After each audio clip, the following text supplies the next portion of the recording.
Okay, good day everyone, and welcome back to the virtual lectures. We are still busy with the diagnostic horizons. Last time we looked at the topsoil horizons, and today we're going to continue with the subsoil horizons. And for this lecture we're going to look at the hydromorphic subsoil horizons. So obviously hydro in the hydromorphic refers to water, and morphic is obviously something that you can see. So when we talk about hydromorphic subsoil horizons, it refers to those soil horizons or diagnostic horizons where you can see some evidence of water saturation. So I think it's worthwhile just to recap quickly on how do these hydromorphic properties form in a soil. And we spent quite a bit of time on that earlier in this year, but it's certainly worthwhile just to recap that quickly. So when we all know that soil is a three-phase system.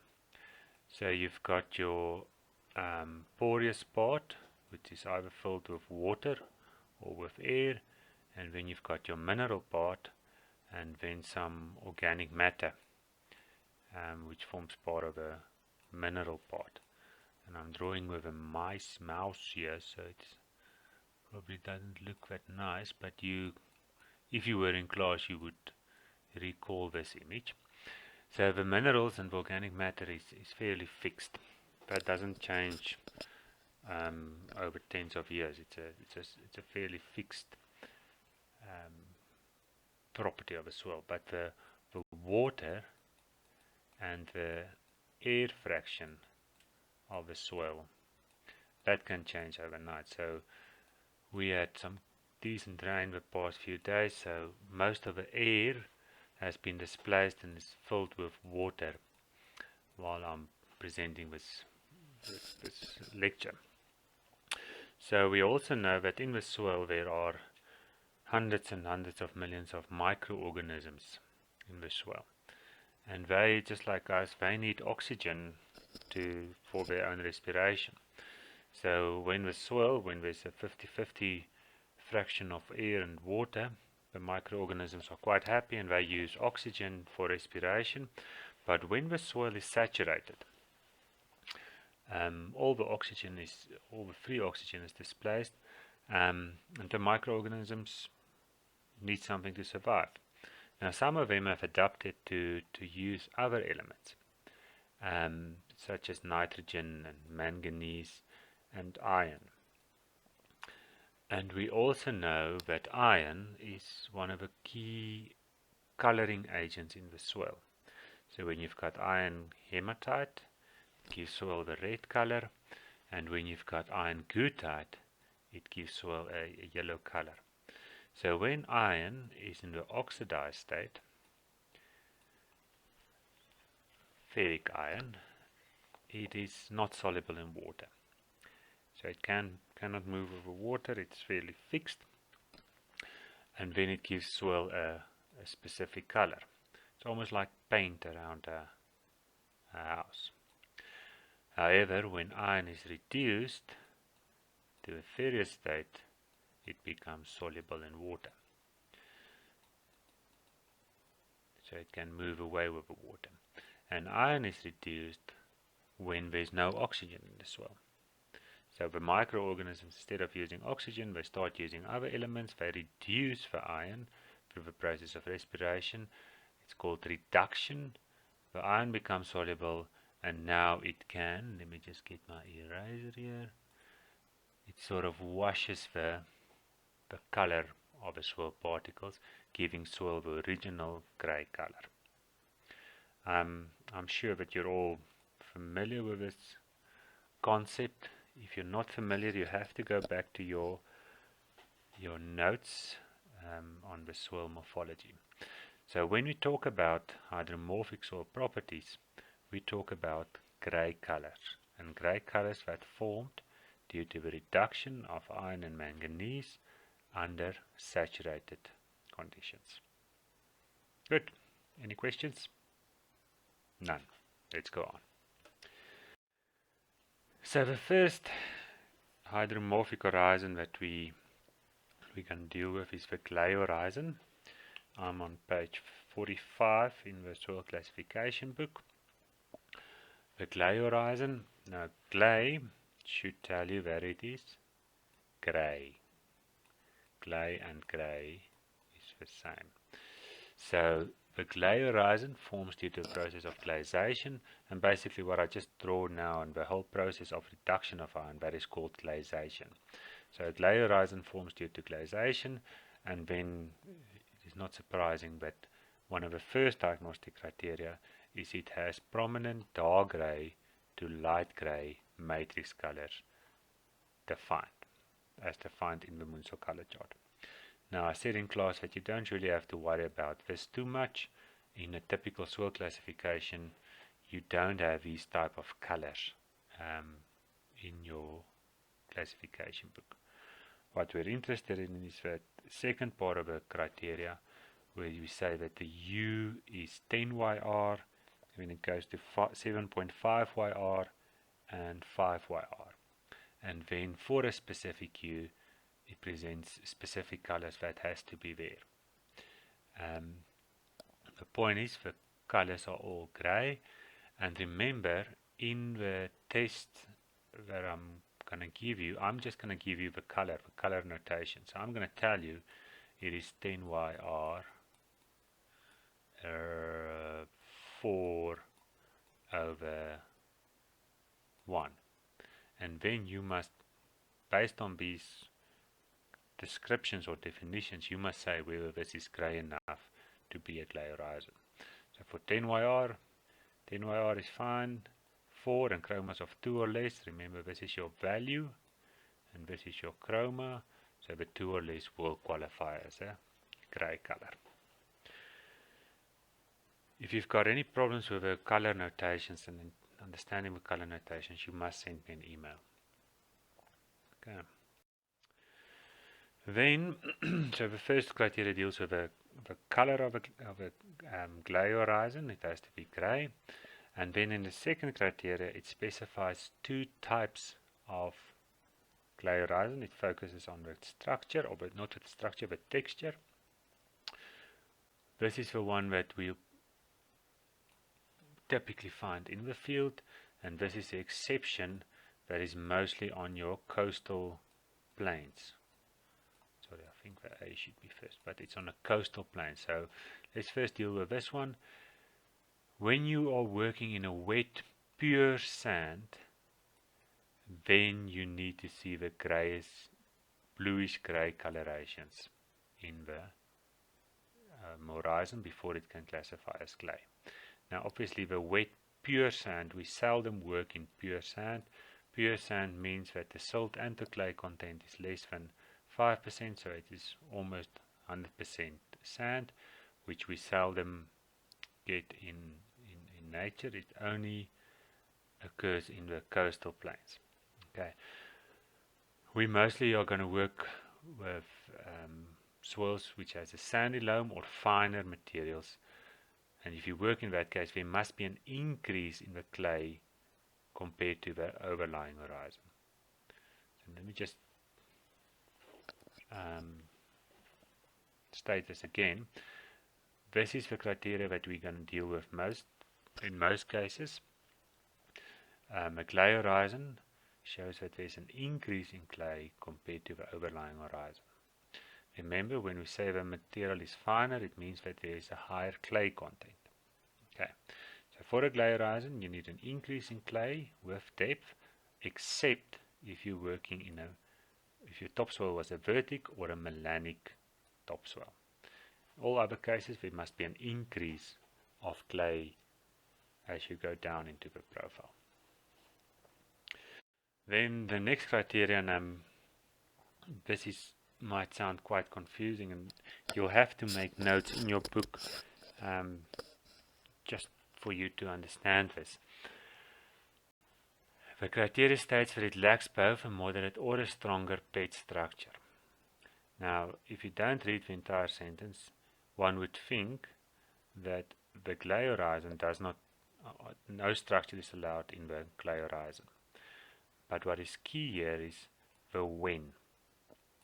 So it lacks both a moderate and stronger PET structure when expressed as color gradation to the PET interiors with prominent oxymorphic properties. So let's quickly stand still here. Oxymorphic means red, bright yellow, bright black colors. So that is high chroma color. Reduxymorphic is the opposite of oxymorphic. So when you talk about oxymorphic, that means there's oxygen available and you don't get reduction of iron and manganese. Reduxymorphic means that there's no oxygen available. In other words, there was saturation. I hope that makes sense. So what this statement actually says is that the interior of your clay or your structure units are not allowed to be red or yellow. They must be grey. So you're allowed to have structure, you're allowed to have moderate or strong structure, as long as the interior is grey. If it's red, then it's not a clay horizon, it becomes a clayhic horizon, which we'll deal in the next few slides. But remember, I'm going to say this again. The clay horizon is allowed to have moderate or stronger structure as long as the interior of a structure is grey. If it's red, then it cannot be a clay horizon. That goes back to the juxtapositioning, which we dealt with in the soil morphology.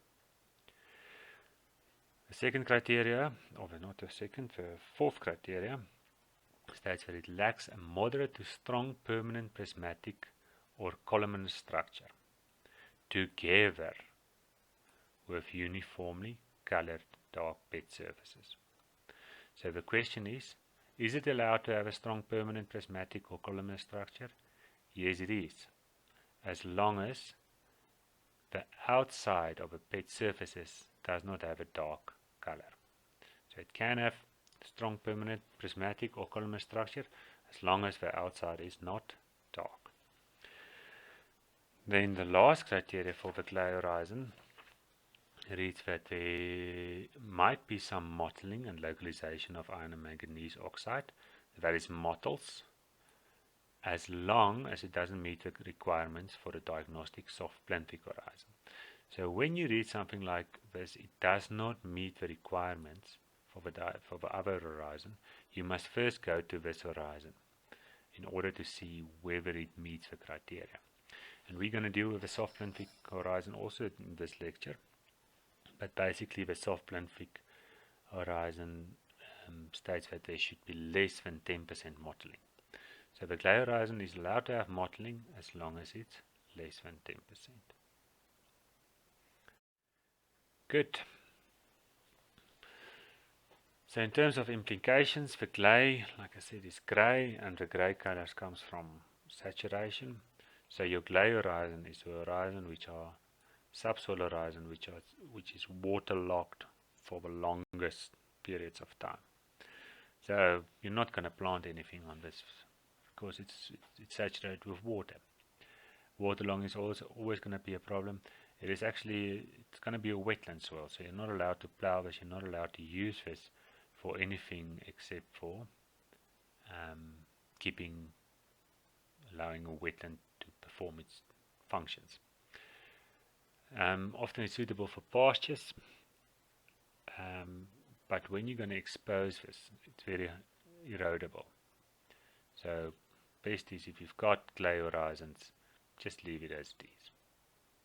Alright, it's saturated. Right, the next horizon is the albic horizon, and if you are doing this module for the second or the third time, the albic horizon was called the E horizon in the previous classification. It's now changed to the albic horizon.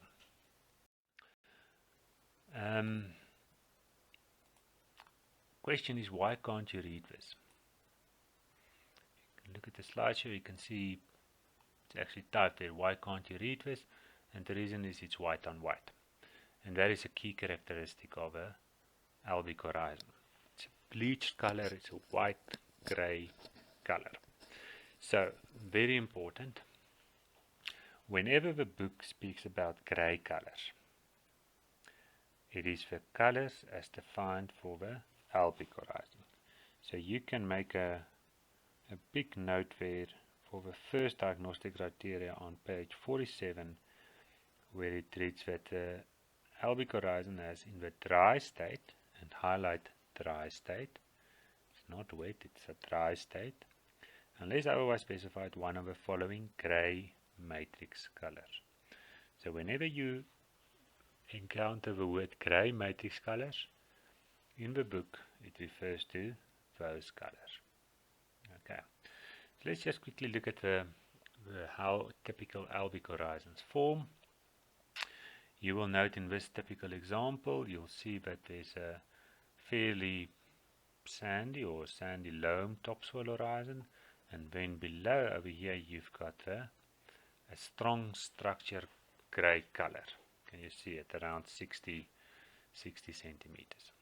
So typically in albic horizon, water infiltrates fairly easily through the topsoil, reaches the subsoil. The subsoil typically have an increase in the clay content, reduction in the hydraulic connectivity, and then water starts to build on top of a B horizon, or the G horizon.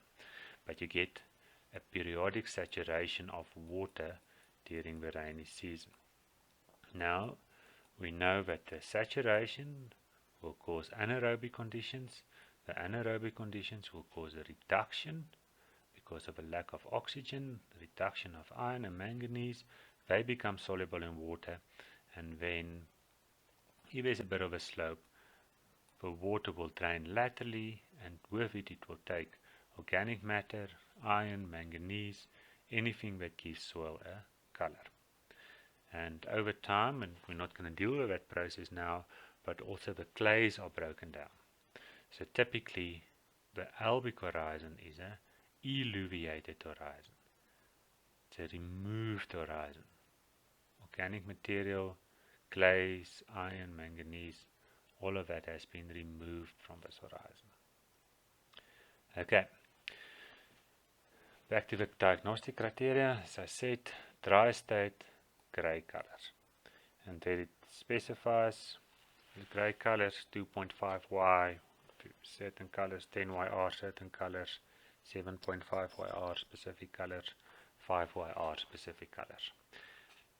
Obviously you don't have to memorize these colors, you don't have to memorize anything because you'll have your book with you.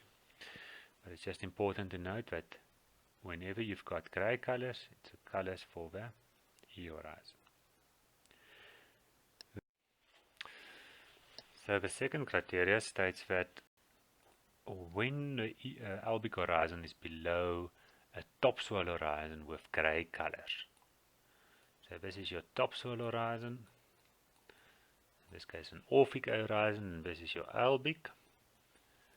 And the criteria reads that when an albic horizon is directly below a topsoil horizon with colors as in 1, in other words, the topsoil also got grey colors, then the colors of the albic horizon must be at least 1 unit higher. The value must be 1 unit higher than that of the overlying topsoil horizon. So in this case, I think the color here would be, say, 10YR 4/1. Then the color of your albic horizon the value must be at least 1 unit higher. So this must be at least a 5. I trust this makes sense. This doesn't apply if your topsoil is dark in color. It's only when you've got topsoil horizons with a color as in 1. In other words, grey topsoil horizons. So if you've got a grey topsoil horizon, then the albic horizon must be even greyer. Don't think there's a word like greyer. More grey than the topsoil horizon before it can be an albic horizon. Then it contains less than 10% mottling, so you don't see a lot of mottles, it must be less than 10%.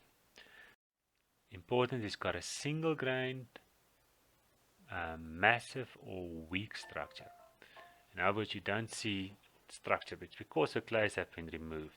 Remember, massive doesn't refer to big structure units. It means there's no structure at all. So single grain, massive or weak structure. You're not allowed to have a moderate or stronger structure in the albic horizon. Sorry, I'm lost now. It doesn't effervescence when you add cold hydrochloric acid. So in other words, it doesn't contain calcium carbonates. Why not? Because the calcium carbonates will dissolve in water. This is a hydromorphic horizon, so it's a flowing horizon, so typically your carbonates will be washed out of the profile. Good. You can see the E horizon, albic horizon over here, typically on top of its strong structure. This is not such a good example, but it's also over here. Do you see from the top to the albic horizon, it becomes lighter. And I think those are all the examples. What is important about the albic horizons is they are typically very, very sensitive to erosion. You can imagine if that water table builds up on top of a B horizon, you've got a slope, and the water can just flow through the albic horizon, and it can cause severe erosion. In some cases, especially on your coastal plains, you get that the albic horizons are quite deep. If they are deeper than 800 millimeters, they can actually be quite suitable for forestry, for cultivated pastures. But in general, remember this horizon will saturate during some time during the year. And they're often an indication that the underlying material is not suitable. I've said it numerous times in class, and I think I'm going to say it another 5 times or so, that we are looking at the horizon individually now. But that horizon occurs in a profile. You've got your topsoil, you've got your albic, and then you've got a layer with restricted permeability.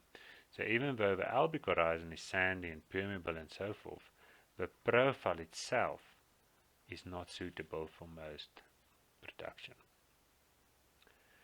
Good. We are moving on to the glaic horizon. And I'm on bottom of page 48 now. And this to me is probably the horizon in the book with the worst definitions. So we're going to go slowly through this. And if you've got any questions about the glaic horizon, you must really feel free to ask those questions. But I want to, before we look at the glaic horizon, I just want to contrast the gley horizon and the glaic horizon. Or let me just, all 3 of them, gley, albic and glaic. So the gley horizon, which we did first, that refers to typically a clay horizon, a fine textured horizon, with grey color. So it's saturated almost continuously. The albic horizon saturates periodically, but it's a sandy material. So water just flows through it. Water doesn't stand still. The glaic horizon is similar to the gley horizon in terms of its texture. In other words, it's also a clay horizon, but it doesn't saturate for so long. Now, I don't know if you remember from test 1. Let me just draw this again, because it's quite important. So we looked at the juxtapositioning, and we said in some cases you've got, and I'm just going to find a grayish color. Don't have gray. So let's assume this is gray. In some cases you've got gray colors in the inside of a bed. This is gray,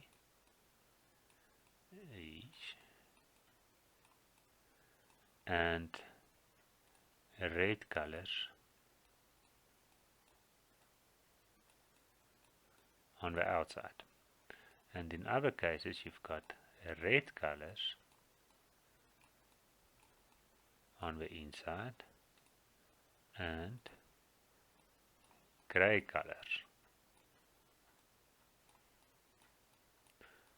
on the outside. I trust that you can still remember that. And then the question was, which one is saturated the longest, A or B? Now, I'm sure that you, because you are good students, you recap this and you said that A will be saturated for longer periods of time because water will tend to move in between your structural units, and when it's grey in the middle, it means that there was long periods of saturation, a reduction, and eventually the iron and manganese has been removed and you've got the grey colors on the inside of your structural units. When the soil dries out, it will dry out first through your macropores, resulting in oxidation and oxymorphic red colors on the outside. In case number B, water will infiltrate and causes a reduction on the outside, but it's not saturated long enough for the water to penetrate the inside of your structural units. So you sit with grey colors on the outside, but the inside of your structural unit is never completely saturated, and it maintains the red colors. Now this is called the juxtapositioning. We spent a lot of time on this in the first quarter, but this is important because this is the difference between a clay and a clayhic horizon. So the clay, remember we said for the clay that it can have any structure as long as the inside of the structural units are not oxymorphic. It must be grey. For the clayhic, you're not allowed to have grey colors on the inside of your pore. And this is important. So the clay is saturated for longer when compared to the clayhic horizon. So let's look at some of the criteria. It's a subsurface horizon with matrix colors that are not uniform, so there's color variation. It has got reductimorphic properties expressed as low chroma, grey colors, and light yellow colors. So it's light yellow, grey colors as defined for the albic horizon. Remember we said that any color which a book calls grey or low chroma is the same as the color for the albic horizon. And then, very important, you must underline this and highlight this in your books. It's on the external surfaces. It's not within the structural units, it's on the external surfaces. So you've got grey colors on the external surfaces, not within the structure units. External surfaces of your aggregates or lithic fissures, macropores, and root channels. Doesn't matter, don't worry too much about it, as long as you understand that it must be on the outside. The inside of these surfaces of the aggregates are not saturated. And this is highlighted in the next point. The remaining of a matrix, perinteriors, exhibit oxymorphic. Oxymorphic is, if there's oxymorphic, it means that there was oxygen. It means that it's bright red, here it is, darker color, yellow, brown, red and black colors. It's not reduced. And the chromas, because the chroma tell you how dark or how red or how bright the color is, must be at least 2 units higher than those of the exteriors, bed exteriors. So again, I'm just going to draw this again. I think I'm getting used to this drawing on the slides now.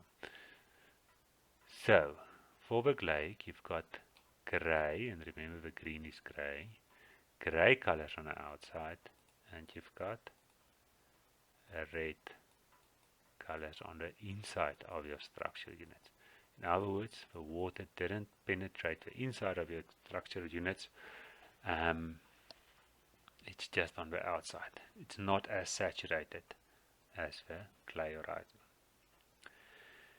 When it's got a moderate or a strong structure with prominent cutans, cutans are just clays that move down, moderate to strong structure. So you not allowed to have a weak structure in these horizons. If there's some lithic material, it is no longer hard. So you've had some or a large degree of weathering to such an extent that the weather material is of a lithic material. Lithic is rock. No? The rock is no longer hard. The coloration is also not the same as for the soft and hard Plymphik horizon. We're going to get to that now. It means that there is less than 10% mottles.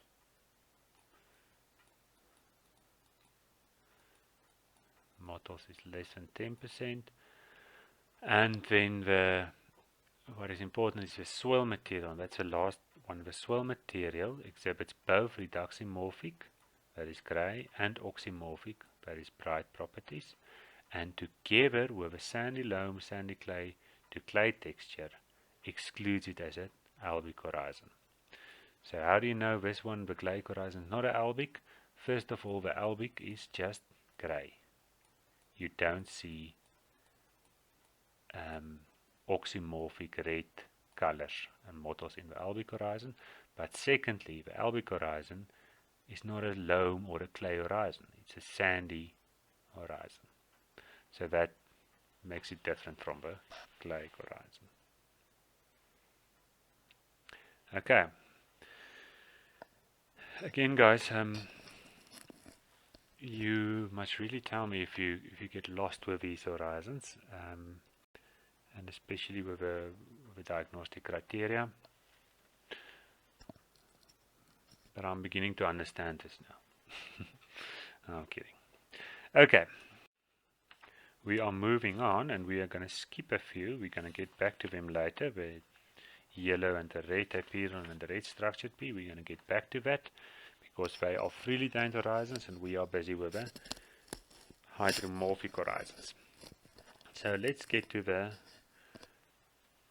very important soft Plymphik horizon. Soft Plymphik horizon. Throughout the other hydromorphic horizons, we spoke about the localization and accumulation of iron and manganese oxide.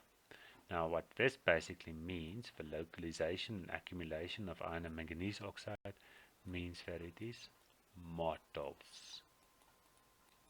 Iron and manganese mottles. Okay. So how do they form? Essentially, for a soft Plymphik B horizon, you've got this process of reduction and oxidation.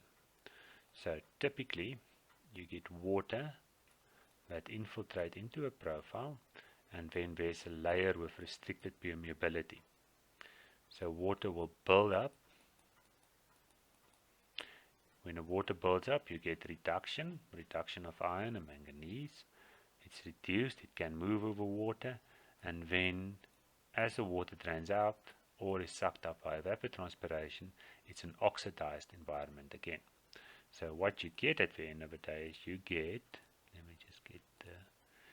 get places where the iron and manganese will precipitate again or oxidize again. So you get reduction, it moves a bit with the water, but then when the water moves out and it is oxygen in the system, it is a oxymorphic reaction, and you get all these mottles. So that is a key characteristic of a soft Plymphik B horizon. It's got mottles. It's more than 10% mottles.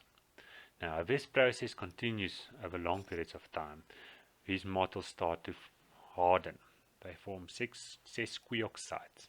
So that is a binary compound between an iron and aluminium and oxygen. So it forms a hard, it makes a hard setting. That is allowed in a soft plinfic as long as it's not continuous. The soft plinfic is soft. How do you know if it's soft? It can be cut with a spade. Okay, that is the definition. Important, it has grey colors in the horizon as defined for the albic again, caused by glowing either in the horizon or underneath the horizon. So this is the color that you see is because of this oxidation and reduction. It's not simply because the parent material was grey, it is because you've got oxidation and reduction. That is how a soft plinfic horizon forms. Again, it's got the same type of structure as for the albic horizon, single grain, massive or weak. And it's got a loose to slightly firm consistency when moist, and when it's dry it can be fairly hard.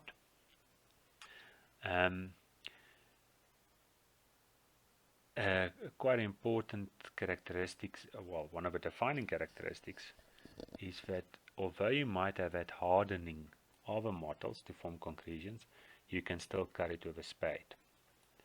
Now the book calls it, let me just get to that, point number 5 on page 53, it calls it can easily be disrupted using hand tools. Now that's basically just it can be cut with a spade. Then the point number on page 53, point number 6, 7 and 8 is written very lengthy, but basically it just states that point number 6 states that it does not qualify as a pot soil horizon. Point number 7 states that it may contain some carbonates, but the morphology is dominated by iron and manganese accumulations for mottles and not by carbonates. And then the last one states that the mottles must form from oxidation and reduction, and it's not just parent material rocks that are weathering. Good.